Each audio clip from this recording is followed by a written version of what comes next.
The president wants to spy on 200 million Americans without a warrant. Has he read this document, which he was sworn to uphold? Now, I will not have you libel Abraham Lincoln. I don't understand the problem with registering guns. We register cars. Mark Levine brings you the news the government doesn't want you to know. Today, an explosive story about connections between white supremacists and Islamic terrorists. When there's a conflict between Scalia's conservative values and the Constitution of the United States, he throws away the Constitution. We do have secret prisons. That is not what America's all about. Let's go to Mark in 5, 4, 3. Good evening, America. Welcome to the Inside Scoop. I'm your host, Mark Levine. There's a whole bunch of issues facing the Congress. Yes, this is an election year in 2014, but there are a number of things they're going to talk about, and I'm going to talk about with my guest, Republican Mike Lane of Television Strategies. I am obviously a Democrat, he's a Republican, and we're going to chat about the issues of the day. Mike, I think one of the big issues when Congress gets going is going to be raising the minimum wage. The minimum wage right now is way less than what it was in the 1960s. If it were raised to just $10 an hour, it would be equivalent to what it was in the 1960s. Raising the minimum wage allows people to actually make a living wage, to work hard. If they're working 40 hours a week, I don't think they should be living in poverty. What do you think? Oh, Mark, I think you make a good point. People should not be living in poverty if they're working hard. Best thing we can do is get the economy going, get jobs created after 5 years of Obama economics. If we can get the economy going, if we can get job growth, if we can get economic growth, then people will have their jobs to pick from and they won't have to settle for minimum wage. They'll just pick one that makes more. Now that's a wild idea. What you're saying is that no one will have to work minimum wage jobs. Well, there may be some people that are so unskilled and bring so little to the workforce that they might be making minimum wage for a very short period of time until they acquire some skills and develop themselves, improve themselves. But for the most part, most people, back before we had the economic recession, almost nobody was making the minimum wage back then. You would start at $8.50 an hour flipping hamburgers. Well, you know what? Let's give them $10 an hour, because here's the thing. It's not the question of who's making $7.25, who's making the minimum wage. Some people make $7.50, some people make $8, some people make $8.50. If the bottom is 10, then some people will be making $10.50, $11, $12 for the higher skilled wages. And what they've shown is that minimum wage is the only route for unskilled labor out of poverty. If people are working 3 jobs and they're working 60 hours a week and they still can't feed their families, a lot of times they even drop out of the workforce because they just can't keep it all together. What the minimum wage does, as far as I'm concerned, if they drop out of the workforce, it's welfare payments. It's all the things that you Republicans oppose. It's basically sustaining someone who doesn't have a job. This way, with the minimum wage, the taxpayers don't pay for it. The corporations pay for it. What's wrong with that? Mark, there's only 1.6 million people in this country making the minimum wage at this time.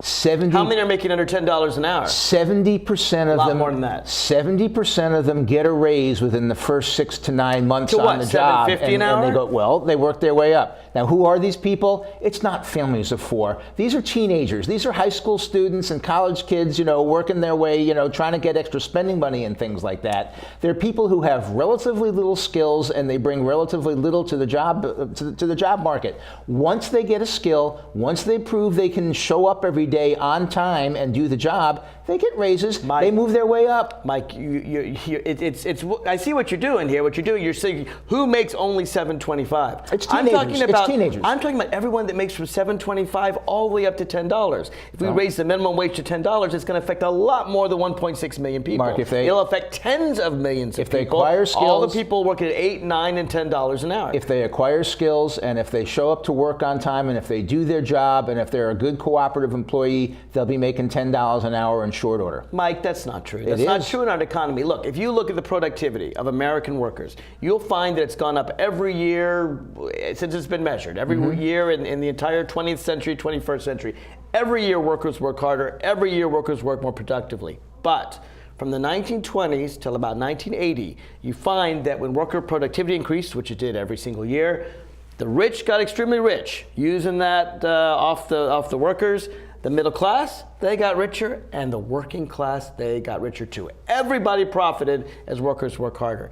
Since 1980, we've seen something very different. Since Ronald Reagan basically came to office. Basically, since Barack Obama got into office. It started in 1980. The income equality gap has exploded under Barack Obama. Well, it's been bad since 1980. And my question is this. Productivity remains going up. but wages are not only flat. The wages after inflation are declining. If we got shouldn't workers be able to keep a piece of all their hard work, or should all the productivity of labor, whether skilled or unskilled, go to the super rich? If the workers ought to be able to claim a piece of it, if they get skills, if we get the economy going. Even the unskilled labor should get a piece of it, right? If we get out of the Barack Obama economy and get economic growth, we already and job creation and upward mobility, then workers will be able to pick and choose their jobs, and they will be, employers will be bidding for their services the way they did back in the 5-6 years ago. First of all, 7 years ago. Unemployment is already lower than it was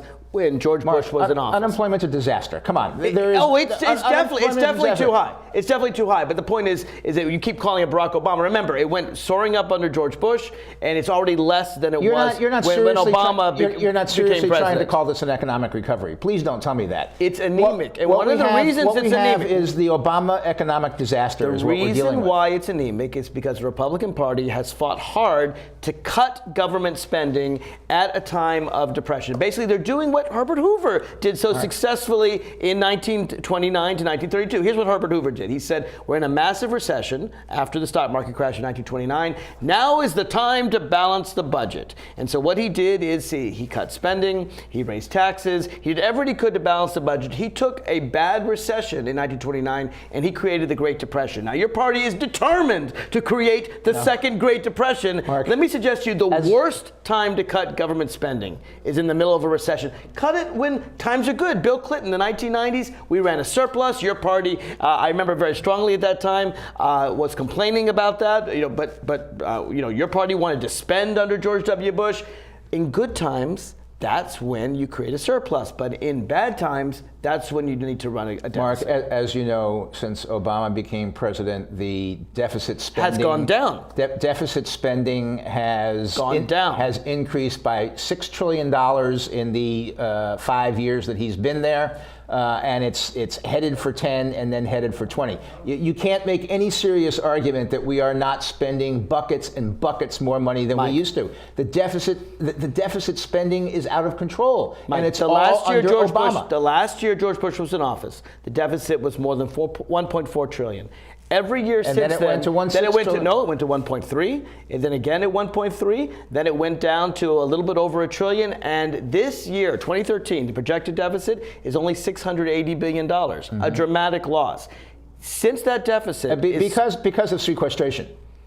Because of sequestration. No, yes. Sequestration. It's not economic expansion. It's not tax revenues. It's not jobs. A lot of it's sequestration. No, it's economic expansion. It's raising taxes on the wealthy. Of course, I would raise more. Obama compromised and only raising over those who made over $400,000. It's bringing back the estate tax, which George Bush got rid of for a little while. All these things help. But here's the thing: we have this money now. We can still keep the deficit under what it was in the last year of George Bush's presidency, and this is the time to spend on infrastructure, on roads, on bridges. You'll never find interest rates this low again after our economic expansion, which is coming. Labor is low, unemployment is high. This is the time to repair our crumbling bridges and roads. Mark, we did that once. We didn't. It was about 4 years ago. No, the president, very little. The president got $800 billion to do all that, and 3 years later, after it was a complete failure, he held a press conference and said, well, nobody told me there was no such thing as a shovel-ready project. I didn't know that. That $800 billion did not go to infrastructure. A lot of it, about a third of it, went to tax cuts. It was supposed to go to shovel-ready projects. That's what we were told, it was shovel-ready projects, and then the president comes in and says, well, gee, nobody told me there was no such thing as a shovel-ready project. I'm sorry, I wasted $800 billion. The infrastructure spending that has been used quite well, but we need more of it. I mean, we still have traffic problems right here in Northern Virginia. Money on that now, Mark. We need to, It's not wasting money to build bridges. Mass transit is not a waste of money. Right. Getting people out of traffic is not a waste of money. When we have more money, we'll tend to that, and we'll tend to. We do have more money. That's my point. The deficit has dropped. It's less than half of what it was 4 years ago. And it's projected to go back up again next year and go up from there. This is a 680 to 740. valley that we're in. No. I'll show you the records. It basically it's projected to go up a little bit, about 10%, when we get rid of the sequester, which is, let's talk about the sequester. The sequester is harming federal workers. Federal workers seem to always be the one that Republicans want to take it on the chin. No. Why does your party hate federal workers so much? Why are they out to get federal workers and punish them? Let me give you another thing they could do, for example. We just spent a massive amount of money on agribusinesses, on agricultural corporations that make more than $1 million a year. Your party lavished tens of billions of dollars, and some Democrats too, in the most recent farm bill. They hit it a little bit. Instead of direct support, they call it crop insurance. But basically, it's all about making extremely rich agribusinesses richer. Why don't we take that money and devote that money to infrastructure, and then it doesn't cost us a penny? All right, let's go back to your first point, which is federal workers. Yeah. How come you're always attacking them first? We love federal workers. The ones that are good, we like. But Mark, bureaucracies are notoriously inefficient and they are notoriously big. If we could cut the bureaucracy, I would say let's just have a goal of 50%. And have 50%. And have you want to lay off half the government workers? No, I want them to transition into better paying, more productive jobs. You know how we in can the do private that? sector. I'll tell you how we do that. Yes, by cutting taxes and letting the economy grow and letting jobs be created in the private sector. That's how we do it. What we do is we allow the government to do what the government does best. For example, healthcare. The government doesn't do anything best. Sure. Medicare, you spend a lot less money on the people that administer Medicare than you do on private health insurance. So that's something that can be done because we're more not paying the full efficiently price. by the government. Well, that's right, because the government negotiates a better price, as they should for the people on Medicare. Because the What's wrong with that? Because the hospitals and the docs go broke on it. That's why. I'm not really worried about hospitals going broke. I've seen what they charge. I would look for it if I were you. I think they're going to be okay. I think they're going to charge I actually don't think they're going to be okay under Obamacare, but that's and there's you don't think hospitals overcharge? And they're certainly not okay under Medicaid why and Medicare. Are medical services so much cheaper in every industrialized country around the world? The reason is because they have universal they're not health as good care. as ours. That's why. Well, then why do they all live longer? Get less, pay less. Why do they all live longer? We have a life expectancy. I think we're 36th in the world. There are many reasons for life expectancy. Every country in Europe. Delivery of medical care is not the primary thing. Of course it is. If you take a look at the diet that Americans eat, I think that's the primary number one reason why our life expectancy is shorter. I think Canadians have fast food. I think Canadians eat a lot of meat. We have a very different diet from Japan. I'll accept that. But I don't think Canada's that different from us, except that they have universal health care, and that's why they live longer than we do. But I'll tell you what, we got to take a break. You can come back and respond when we come back. One of the things I want to talk about in the next segment, I want to talk about student loans. I want to know if you really believe that students going to college should subsidize headphone owners, because that's what they're doing. The government's making a profit off of students when they used to subsidize student loans. I want to know if you support that. Also want to know if you want to call in. The toll-free number is 888-488-MARK, or you can dial locally 571-749-1166. Look forward to your calls. Back after this.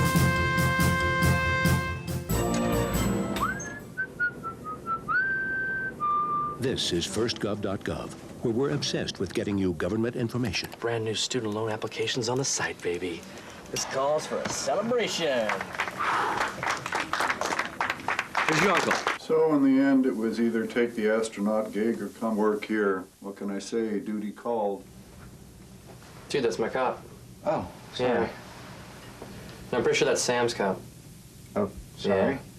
No. Sam's. No. Just log on or email us and get what you need. C, change of address form. That's how it's done. D, driver's license renewal. E, emailing Social Security information. Yeah. Okay. Yeah. Nice, we'll allow it. All right, Ed. What are those? Government surplus cars for auction. You posted those online last time. No, you did. I'm posting them online this time! For all your government information, firstgov.gov. Oh, what have we got here? Sometimes you feel tired. You can't seem to lose those extra pounds off your midsection. And your joints hurt when you take the stairs. Well, you're getting older. But I'm happy to say that there's some simple things we can do to keep you happy and healthy for years to come. We can also lower your risk for some serious diseases the older population is often subject to. Proper nutrition is more important than ever. Your body has changed, you know. Not as many treats. A basic exercise plan, lots of walks and fresh air, and most importantly, come and see me for twice-yearly checkups to help ensure the best possible quality of life. Now, how does that sound? Good boy. Improve the quality of life for your elderly pet. Schedule twice-yearly checkups that include preventive care and regular lab work. A message from the veterinary members of the American Animal Hospital Association. We're back to the Inside Scoop.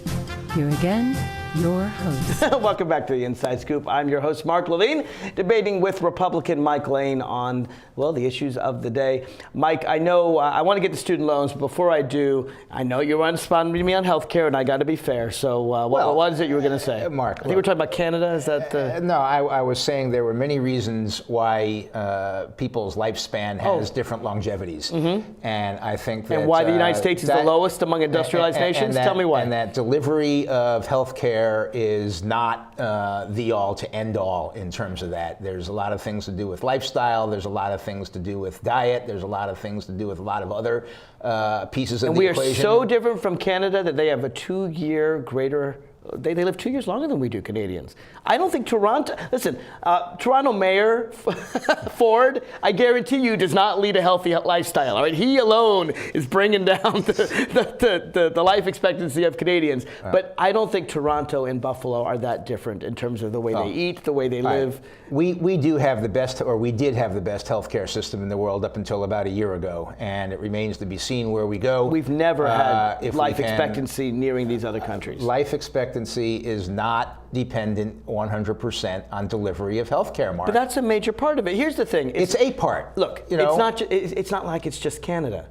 It's not just Australia and New Zealand. It's every country in Western Europe. It's Japan. And I'll tell you another country, this one always strikes me. Costa Rica is far poorer than the United States, no question about it. Costa Rica is a very nice country. It's maybe one of the richest of the Latin American countries. It's still far poorer than the United States, far poorer than Western Europe, far poorer than Japan or Australia. They do have universal health care. Mark. And they do live longer than we do. And they pay less than half of what we do for health care. There's a reason why people from the north envy those in the tropics and want to go there when they retire. You know what? England doesn't have the greatest weather on earth. Sweden, I guarantee you, and Norway don't have great weather, but they also live longer than we do. So I want to be clear about that. Let me move on to the question of student loans. Because under the GI Bill, as you're well aware, the United States paid for the veterans that worked so hard, and many, the ones that came home, and many lost their lives, but the ones that came home, some wounded, some not, they came home from World War II, and the government has said, you know what, on the GI Bill, every one of them can go to college for free. I assume you think that was a good idea. It was. Okay. In the 1950s, when my dad went to college, what he did, he didn't get it all for free, but I know for a fact, I know from my father, he went to a state school. He actually went out of state. He went to the University of Michigan. And he had a summer job. It was construction. It was unskilled labor. He worked 20 hours a week during college, spent the other time studying, and he could pay half his bill for college without getting a loan just on his own unskilled labor. Kids can't do that today. College kids cannot pay for half their bill based on their unskilled labor. They're coming home with these massive loans. They're coming home with debt, $100,000 or so for many of them. They can't find a job. They live with their parents, and they have to pay back all this debt. Now, it used to be... And they can't do that in Barack Obama's economy. Well, it used to be that the government subsidized student loans. Today... No, they subsidized the interest. They didn't subsidize... They subsidized the interest, that's right. Today, the government makes a profit off of student loans. They're projected to make a profit all the way up till 2024. They made a profit of about $40 billion last year on the backs of students. So students are paying, the government makes a profit, and then they use that profit for agribusinesses or hedge fund owners or whatever things that Republicans support. Should the government be making a profit off of kids going to college? Mark, the old system was much better than the new system. I agree. Just up until a couple years ago, just 2 years ago, I think, or 3 years ago, It was a private program. Not that part. The government guaranteed the loans to the lending institutions and bought down the interest rate, so you could get a low-interest student loan for about 3%, and the government would guarantee it, so the banks would be glad to make these loans. Then the government ruined the whole thing. They took it in. They said this is going to be a government program. They cut all the private institutions out of the whole thing, and look what we get, a system that nobody likes. If we go back to the way it was, we'd be much better off. At the time, the private institutions were making this massive profit off of students. Now the government's making this massive profit off of students. Mark, I'm asking you a basic question. Should anybody make a profit off of student loans? I think it should be the opposite. I think we should subsidize the interest. I think students should pay a below market rate, not an above market rate. Do you agree with me? Under the old system, they were paying a below market rate. No, they were paying about 3%, Mark. The market rate was anywhere from 6 to 9%, depending on how the economy was doing. So they were paying a below market rate under the old system. Everybody was happy, and then the government decided they were going to change it, because how can we have a private sector program when the government can do it, and now you're not happy with the government program? Let's go back to the way it was. The banks were making a massive profit under the old system. The government's making a massive profit under the new system. The rates they should be lower. They should be low enough to the point where nobody makes a profit. In fact, I should argue I'd actually be willing to pay money, because the American dream is all about education. It's all about kids having a chance to live the American dream. Barack Obama, Bill Clinton, and Mitt Romney all had parents on welfare at one time or another. All of them used education to become very successful people. Education is the root out of poverty. This, to me, is clearly something that the government should subsidize. But even if you don't agree with a subsidy, they shouldn't make a profit. Will you agree to lower rates? Because your party was against this, and that's why the rates aren't lower. Do you think the Republican Party should agree to lower rates until the government no longer makes a profit off of students? And Bill Gates ditched college to go start a company. So don't tell me that you need to have all this to realize the American dream, Mark. It's simply not true. And some sports stars... You need to build a better mousetrap.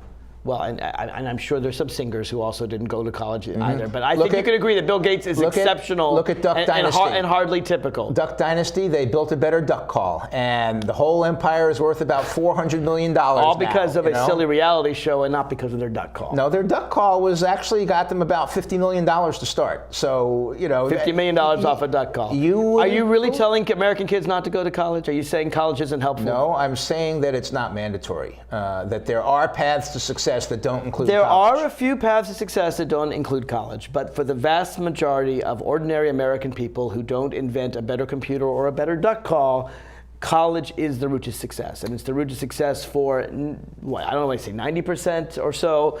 That is the way out. It's the way out for you. It's the way out for me. It's the way out for. I would recommend to everybody I would recommend to everybody that they set their sights on college. And if 19-year-old, 20-year-old Bill Gates came to me and said, I'm going to get rid of this college thing and go start a company, I'd tell him, no, stay in school. No, you would tell him that. I would tell him to stay in school, So you do support that college is the primary route out of poverty. I'd say more than primary. I'd say 80, 90%. Okay, but the whole world is not in poverty, Mark. We're not talking about, 1/3 of American women live in poverty. 1/6 of all Americans. Single women with no father around the household. It's a disaster, yes. It is a disaster. And one of the reasons for that disaster, I would argue, is because they're having kids when they're not able to take care of those kids. And one of the ways that liberals believe that women should be able to control their lives and futures is to be able to control the reproductive systems, to say that they don't want to have a kid. There's nobody forcing anybody to have children. They cannot have children if they want to. Your party says that they're against, not only, some of them are against contraception, all of them I think are against Planned. You're against health care to pay for contraception. No, we're not against that. We're against, no. I don't know you support the Affordable Care Act mandate on contraception? It was perfectly workable under the old system when you had the choice of having, picking and choosing the kind of amenities you wanted as part of your plan. And the vast majority of women who decided that was something they wanted to avail themselves of did and could, either themselves or through their employer's plan. But poor people who couldn't afford all the amenities, it's $10 a month. Come on. Well, it's $10 a month. It depends. It depends on what you need, and depends on. But the point is that $10 a month, if you don't have a job, can be very hard for a woman. So the answer is, my question is a more broad one. I think with family planning, a lot of women and men, but particularly women, would escape poverty. And your party has been against family planning, whether No, we are not. As a party, we are not against family. You can't say that. Okay, what about Plan B? Do you support Plan B? Do I personally support Plan B? Yeah. I don't have a vote in the matter. That's, I don't know what you're So for getting those at. who don't know what Plan B is, and I think most people do, but they don't. Plan B is sort of the emergency pill that you take when you haven't had contraception, and it allows, basically prevents the egg and sperm from implanting in the uterus. It prevents the fertilized egg from implanting itself correct. in the uterus, That's and it correct. passes through the system. That is correct. And most Republicans I know of oppose Plan B, but I don't know your views on it. I thought I did. I've not, I've not spent a lot of nights up obsessing about this particular one. Sorry. Okay. And also, let's face it, legalized abortion, particularly in the early stages. Mark, now you're talking about abortion as a method of birth control. No, and it's not the primary method of birth absolutely is control. an abhorrent thing for this society to consider. If we have contraception easily, legally available to women, to men, and that includes condoms too. It's not all about the pill. Any kind of birth control, then they don't have to make that difficult decision. That's why contraception should be available. That's why Plan B should be available. And yes, as a last resort, abortion should be available But because you're still talking about it as a method of birth control, and that's abhorrent to, I think, the vast majority of Americans. Well, not all pregnancies are planned, Mike. I mean, not every, obviously that's true. And the reason most women have abortions is because they are poor and can't afford to take care of that child. And you know that your party... There are options, Mark. There is a real shortage of adoptable babies in this country. That's and I not think true that either. Would be, Depends on the baby. There's a shortage of adoptable white babies. That's true. Let's just be blunt here. There are so many black babies that are unadoptable that we export them to Canada, where apparently white families are more likely to take an African American baby. We have a lot of babies in America that aren't unwanted, and then babies with disabilities or medical troubles. I haven't seen the figures that you're talking about. I'll show you the statistics about that. I'm skeptical of that. I will show you the statistics about that. But it's a broader issue. I mean, the Republicans seem to not feel that every American should be able to get health care. I mean, one of the big things that the Republican Party believes is if you're not rich enough to afford health care, you just don't get it. No, you don't have to be rich to afford health care, Mark. You need a good job. Not everyone has a job, Mike. Because we're in Barack Obama's economy. You know what? There was unemployed just under get George the economy Bush as going, well, and it if was we could higher get than people now. good jobs so they could afford their health care, then There are people well on the road to where we should be. There are people that take jobs solely for health care reasons. There are people. And what's wrong with that? What's wrong with that is that I think people should be able to take jobs based on the job, and they shouldn't have to. A good friend of mine. Mark, you take a job based in part on the compensation. The fringe benefits are part of the compensation. That's part of the overall package. But it would be better. That's the way you make your decisions. It would be better, by the way, if healthcare were not tied to jobs. It would be better if... I agree. If we could just have individual responsibility and portability of your plan wherever you went, and or you were you could in charge just of it, go. that would be great. You should just go to the doctor. And you need health care. And I would pay for your health care. And you get it. Thanks, Mark. And it's provided by the state. And that's the way it's done in 35 nations. One last thing in terms of unwanted children. I've got the statistic right here. There's 400,000 children in foster care. That's 400,000 unwanted children. And I think we need to take care of those first. But I'll tell you, I know you're going to want to respond to me. I think I'll give you a chance to do so. The number is 571-749-1166 if you want to join the debate. I'll be right back after this. Too many women get hit by their boyfriends and husbands. Too many women are pressured into having unprotected sex. Half of the people in the world living with AIDS are women. It doesn't have to be this way. Together, we can change this reality. Let's strive for a world free of violence.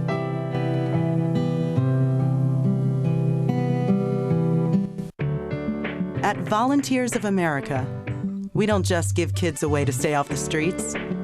We give them the tools they need to reach their full potential. We don't just help the elderly receive needed care. We help them live life to the fullest. We don't just provide food for homeless individuals and families. We provide job training and placement so they can buy groceries. Volunteers of America is a national organization that for over 100 years has provided programs and services that allow people to overcome their challenges to become vital members of their community. At Volunteers of America, we don't just help people, we help people help themselves. Find out how you can support the programs that are working in your community. Contact Volunteers of America today. Call 1-800-899-0089. Drivers face all kinds of distractions. Guys, stop playing. No. 127 consecutive. Before your wireless phone becomes one of them, stop. Drive safely. Keep your phone in easy reach and dial sensibly. In bad weather or traffic, call later and use a hands-free device. Remember, with wireless, safety is your call. We're back to the Inside Scoop.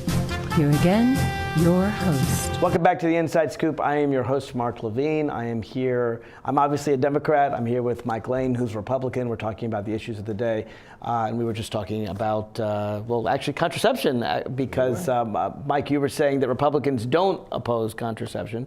No, I don't believe there's any wing or segment or piece or anything of the Republican Party that is opposed to contraception. Okay, but we disagree. So you may get a freak, a Todd Aiken or something like that, random freak that sneaks through. But we disagree. That's what he For is. example, you don't think that access to contraception for women, and by the way, the pill is often used, I'm sure you know this, not just for contraception, but to regulate flow. There are women for whom the pill is a necessary thing as a prescription from their doctors because to regulate uneven flow. So it's not only used for contraception.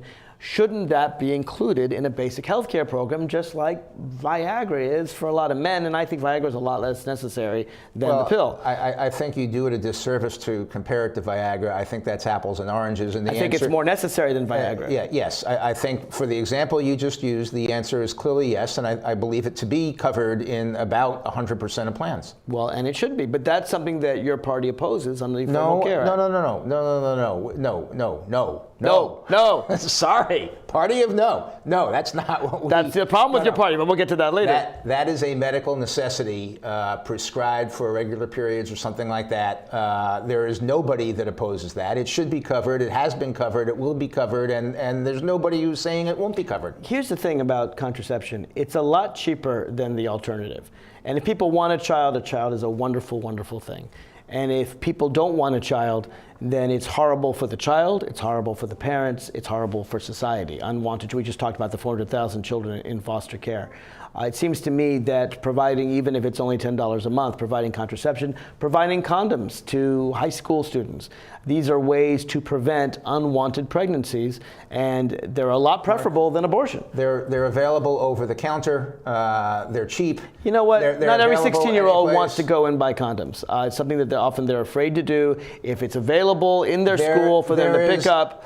Are you telling me it's more intimidating to go anonymously into a pharmacy and buy it over the counter than it is to go into your school nurse who knows you and sits there and lectures you and gives you the whole thing? I'd have a bin where you could just go and grab some. I think that's something that's very easy for kids. Look, kids are going to have sex. I don't think we could teach them not to. We could encourage them not to, and I don't oppose those things. But it's far preferable for kids to finish high school, finish college, and not have babies. I agree, and I believe that the education, and prevent disease as well. The education they get on what the consequences of high school sex are and how they can avoid some of those consequences is great. Okay, going back to student loans. Do you agree with me that we should lower the interest rate until the government doesn't make a profit? Mark, we can do a lot of things once we have more money. Right now, we're still running $700 million deficits, well, all right. It's headed up. I'll give you something specific. I'll give you something specific. There's the hedge fund tax cut. We use all of the hedge fund. We make all hedge fund owners pay the same tax rate that, secretaries and teachers and plumbers pay. They don't get a special discount for their hedge funds, and we use that money to make sure that students actually get a subsidy to go to college. No, let's use that money to lower the deficit. When we get down to... So when are you going to stop making a profit off these students? Why should the government make a profit off students? I don't know that the government is making a profit. They are making a profit. It's about $40 billion. Now, it used to be, you're right, that private banks made a profit off of students. As they should. No, they shouldn't, Yes, because they should. students Mark, are different A private from... entity is in business to make a profit. Fine. Mark. They're not, Fine. you know... But student loans should not be about making a profit. This is the heart of my argument. Government should not be about making a profit. Seems to me that making sure that every American child can achieve the American dream, and often that includes, primarily it includes going to college, just like the GI Bill that we talked about, just like my dad in the 50s that we talked about. It seems to me that that priority is more important than lowering the deficit. I'd be glad to talk about this with you after we get the deficit down to zero and we're looking for new ways to spend money. Right now, I'm not looking for any new ways to spend money. Until the deficit is zero, you want the government to make a profit off of students.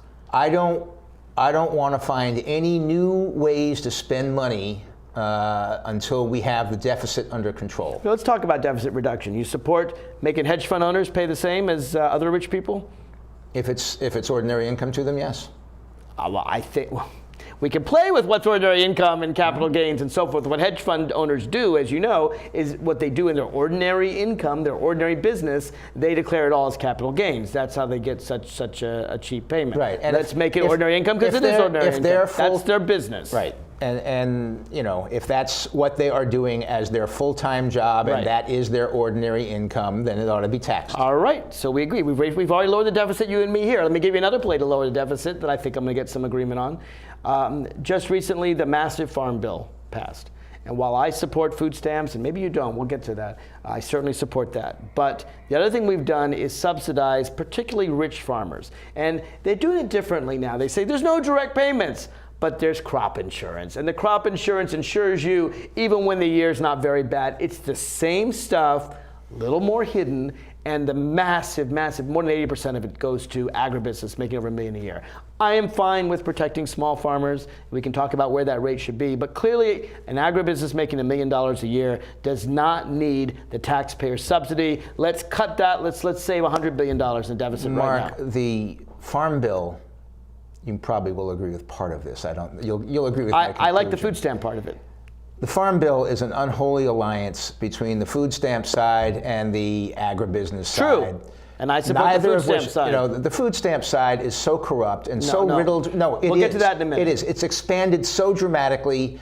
Because people are poor, Mike. No, because they can't get jobs in the Obama economy. We need to create jobs, not welfare. All right, we'll get to food stamps in a minute, because I do want to It's an unholy alliance between the food stamp crowd, and it is a corrupt program riddled with problems, and the agribusiness people, which neither of them could pass the Congress on its own. So they put them together so that there's enough of a coalition they can cobble together to get it through. Were I a sitting member of Congress or a sitting senator, I would have voted no. Okay. If they were separate, I would vote no on the agribusiness and I would vote yes on the food stamps. You don't get that choice. I know. If agribusiness were separate, would you also vote no? Yes. Okay, good. Now let's talk about food stamps, and I'll tell you why I would vote yes on that. In every case in American history, they have kept the food stamps up, they have kept the unemployment up until the unemployment level went below, usually about 5%. Right now, it's at about 7%, maybe a little bit under 7%. Still lower than it was when Barack Obama took office, still absolutely too high. I agree with you on that. It's not the fault of the people receiving food stamps. The vast, vast majority of them, it's not their fault that they can't find a job. Right? They are suffering because it's not Barack Obama's fault either. It's the fault of the 2008 recession. Barack Obama economy. But you agree with me that it's not their fault. Mark, when are you going to take ownership of the economy? We can discuss that in a minute. Are we going to blame George Bush 35 years from now, or when do you take ownership of the economy? Well, it's because of the Republicans failing to do bank regulation that we got into this mess to begin with. When are you going to take ownership of the economy? I think are we going to be 35 years from now? Are we still going to be blaming the economy on George Bush or the Democrats going obviously Obama's done a good job because obviously the unemployment rate is lower than it was when he took office. So obviously is a disaster. It's still bad. I agree with you, but let me finish my food stamps point and then we can go and you can attack Obama all you want. Here's my food stamps point. You agree that it's not the fault of the people on food stamps that they need them. That 95% of the people on food stamps need it for reasons that are not the fault of their own. I'm not going to give you 95%. 90%? I'll give you maybe 80%. I think there's 20% fraud in the program. I don't think people it's 20%. that shouldn't be getting it. I don't think it's 20%, but you know what? Let's accept your 80% for now. And I don't think it's 20%. The 80% of people on food stamps need that to survive. They need that to eat. Their kids need that to eat. You can't really legitimately. I mean, if you want to get rid of some kind of fraud that you can prove, fine. I don't believe in fraud. No, I am not sitting here advocating for massive cuts in food stamps. No. Well, it depends on your idea of massive. I'm not sitting here advocating for taking people who genuinely need the assistance and eliminate their food stamps. That's not what I'm arguing for. I'm saying the program is riddled with abuse and corruption, and there's no oversight on it. It's been expanding. So what do you want? In the last 5 years. I'd like to, let's just, for argument's sake, let's just cut it by 40%. No, fund it at about 60% is where it is. Let's do this. Prove fraud, and the person doesn't get food stamps. I'm fine with that. This idea that you're going to cut all the bone and muscle and kids and take away their food and make them starve because some other person's committing fraud? Look, we can go into the details sometime, and you can convince me that the number is not 60, that it's really 65 or 70 or something like that. I'm willing to listen to your argument. But I think it's 95. But I'm not willing to listen to that. But here's the thing. That's just, that's not food stamps. Food stamps is corrupt. You want to know abuse? Abuse is when you give corporate welfare to agribusinesses, when you give welfare to banks, when you give welfare to hedge funds. I told you I would have voted no. I know, and I guarantee you there's fraud and abuse in those programs too. I am fine. Prove that somebody committed fraud, take away their food stamps. But we're talking about $6 a day. And we're talking about you go to the grocery store and try to live on $6 a day. It's possible. And you know what? If there's fraud and someone's getting $12 a day, while I'm against it, I don't think it's the most serious crime. All right? I will grant you there are a great number of people that out there rely on it to survive who need it. That's right. And I'm not suggesting we cut them. Okay. I'm suggesting we cut the frauds. I'm suggesting we cut the corruption. How would you prove the fraud and the corruption? There are people who, I'm not more money to the Justice Department to investigate. No, not Eric Holder. That guy's a crook. No, he's not a crook.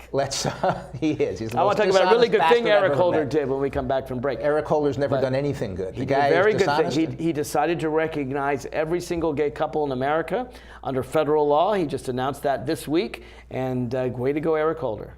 All right, so whoop whoop. That's a big deal to millions of American families. Whoop whoop is right. He apparently disappointed the audience that he didn't go far enough.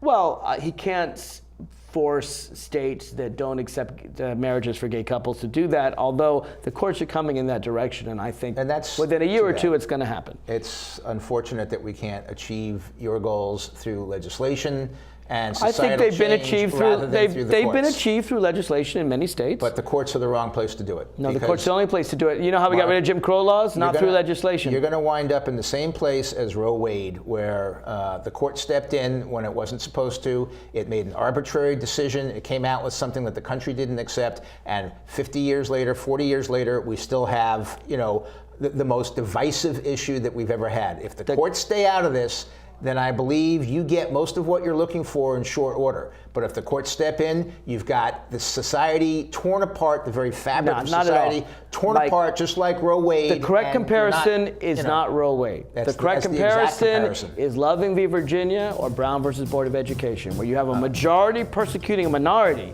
That's exactly when courts need to step in. And I'll tell you what, we can argue this on the other side of the break. But I think that the great marriage case of interracial marriage, Loving v. Virginia, is exactly the proper case to compare it to. But we can argue more when we get after the break. If you want to dial in, it's 571-749-1166 and add your 2 cents. Glad to hear it. Around the world, 1 out of every 3 women will be beaten or otherwise abused in their lifetime, often by a family member or loved one. A future free from violence. It's all she's ever wished for.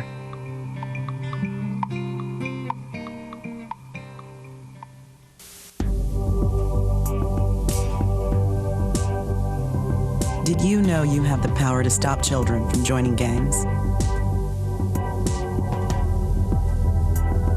You can help a father find a job and home for his family.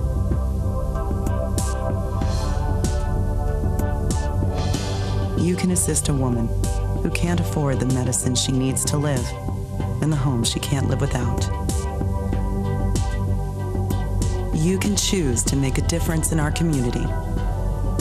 Support Volunteers of America, and you can help improve the lives of nearly 2 million Americans each year with programs and services that help individuals and families overcome their challenges to become as independent as possible.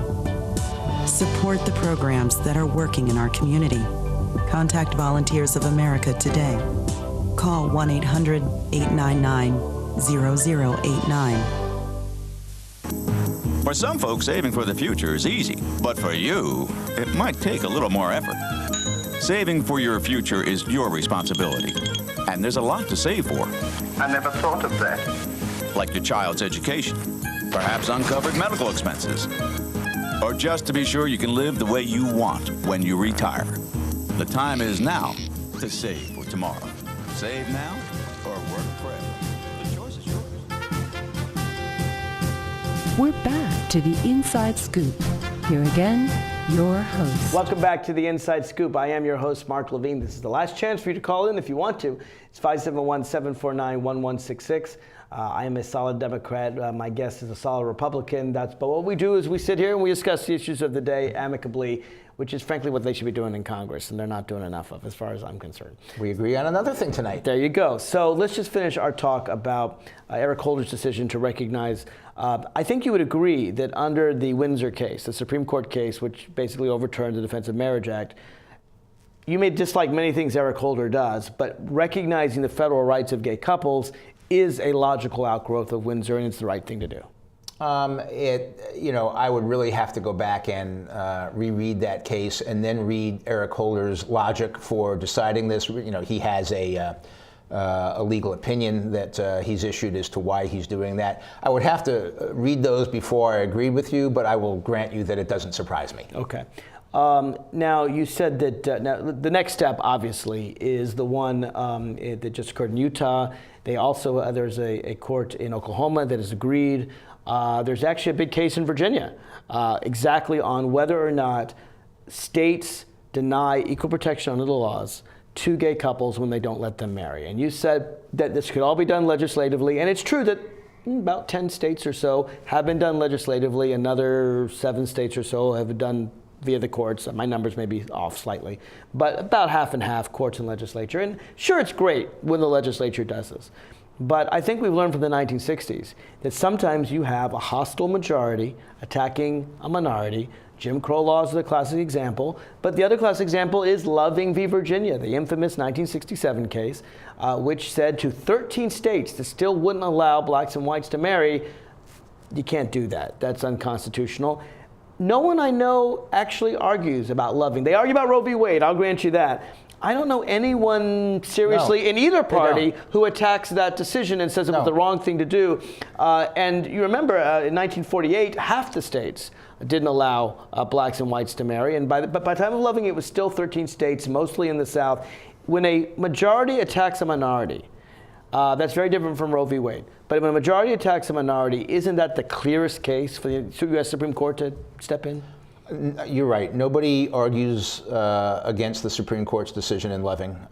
It was clearly the right thing or Brown, to do. frankly, for that matter. I don't hear much argument against Brown versus Board of Education anymore. There was at the time. I wasn't. I was 2 years old at the time. I don't mean that I remember you were it. Born. I mean I studied it. I don't mean that I remember it. I know my history. Isn't Loving the better? You know, you're example here. You're talking jurisprudence. I'm talking social fabric of the country. But social fabric. Most Americans opposed interracial marriage in 1967. In fact, the majority of Americans opposed, and it was something like 2/3 opposed interracial marriage in 1967. Today, the majority of Americans support marriage equality. It's about 53-47. I admit it's close. But Mark, you don't do these things based on public opinion polls. Exactly. But that's my point. That's why the Supreme Court was right in 1967 in Loving, and that's why Supreme Court, it probably won't happen this year, but it might well happen by June 2015, will be right to say that marriage equality is a law of the land under the 14th Amendment to the Constitution. We'll see. We'll see. It's the right thing to do. I'm not going to get that from you. I think that the right thing to do is to keep it out of the courts, and as you point out, 53% of the American people, according to your statistics, are supporting that. And the majority of Virginians, too, by the way. The trend is in that direction. No question. In short order, it may be 60%, it may be 65%. But you just said public opinion polls don't matter. That's not public opinion polls. That's electing people who will make those changes. So you're talking about within 20 years, 43 out of 50 states will have the law that you would write yourself. Yeah, I don't want to wait 20 years, and I think. Well, you've waited 250. Well, that's true, but that doesn't mean. Martin Luther King talked about the fact that it'd been 100 years since the Civil War. Do you have a pen and a phone? You're not going to wait? Do I have a what? A pen and a phone? You're not going to wait, just like the president? I'm glad the president's using his pen and his phone to not wait. Let me ask you this, Mark. On Obamacare, our audience probably knows that this afternoon he issued yet another waiver for the business compliance with the mandate. I disagree with that. I disagree with that. Well, I just want to know, people should know that the medium-sized companies, 50 to 99 employees, the vast majority now no longer have to comply with the act. The vast majority comply anyway. More than 95% comply anyway. Now no longer have to comply with the act for the next year. It gets it past the election. No cynicism there. I disagree with giving them that waiver. I do. And the big companies, as long as they hit 70% compliance, then they're not going to have it enforced either. Now, how's the company going to decide which 30% are going to get the shaft? Is it going to be the older, sicker, more expensive people who are going to get the shaft? I disagree with the presidential. Well, I told you, I agree with you. I disagree with the presidential waiver. The law is the law, and he should enforce that law. Did he use his phone or his pen to make this waiver? I'm not sure which. You know me, Mike. I don't agree with everything President Obama does. I never have. You've known me for years, right? So I agree with you on that one. Let me move on to immigration, because I think probably the single greatest battle that we're going to see in 2014 is going to be over immigration.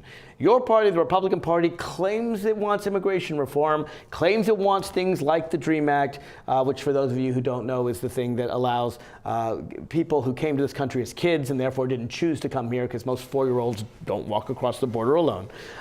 They came here as kids, grew up here, went to college or joined the military, should have a right to have a path to U.S. citizenship. Can at least that small portion, we'll get to the other part of the immigration reform, because I support comprehensive immigration reform, but just the DREAM Act, can we get that through Congress in 2014? No, you can't. And the reason is that it's pretty much always been the Republican position that the first thing we do is border security. We've already done that. We haven't done border security. Barack Obama has deported more people in 6 years than any president ever in American history, including George Bush. Deporting a criminal from New York City is not border security. That's deporting a criminal from New York City. What do you want? Piranhas? What do you want? Piranhas? No, I don't. Barbed wire fences all along the Rio Grande. 20-foot towers. We do have legislation providing for a fence in the most possible areas. You want a fence on Canada too? I mean, border security, we got to protect us from Manitobans. You never know, they might come in. I take our border security very seriously. I think that we're just as likely to get a terrorist coming over the northern border as we are the southern border. And I think that we ought to be prepared for that. We ought to barbed wire all along the Canadian border. That's a long border. It's 3 times as long as Mexico. Is that what you want? Barbed wire? What do you want? Sounds awfully expensive, Mr. Deficit Hawk. As we do with this, well, there are certain things, first of all, that you are required to do, such as maintaining your borders, so you spend what it takes to do that. But secondly, on the southern border, would you put a fence all along the Mexico and Canadian border? No, as you know, on the southern border, the legislation only calls for a fence in the most highly crossable areas. That's fine. You want a fence in San Diego next to Tijuana? That makes sense. I think we need to build up our security on the northern border as well. But we already have that fence. There's already a fence. Let's get back to the reason that we're not going to get border security and immigration are 2 completely different things.